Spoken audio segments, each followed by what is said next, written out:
Hello, good day and welcome. I will be answering WAEC 2020 Mathematics Past Question 10. Solve 3x minus 2y equals to 10 and x plus 3y equals to 7 simultaneously. Now this is a simultaneous equation and we are asked to solve this equation simultaneously. So the first equation here is 3x minus 2y is equals to 10. Let's call it equation 1. Second equation is x plus 3y is equals to 7. Let's call this equation 2. Now I'm going to be using substitution method. So now I can see that from equation 2, x is equals to 7 minus 3y.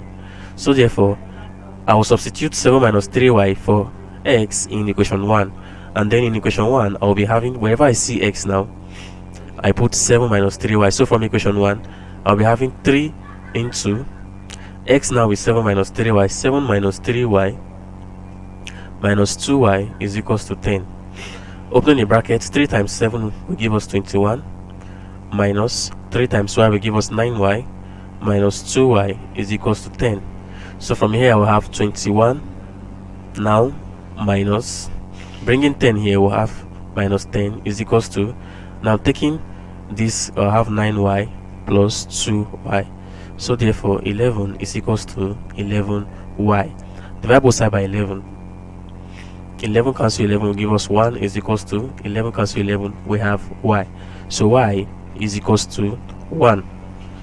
Y is equals to 1. Now looking at it from, we had from equation 2 that x is equals to 7 minus 3y. Now since y is equals to 1, we can simply say x is equals to 7 minus 3 times 1. So x is equals to 7 minus 3.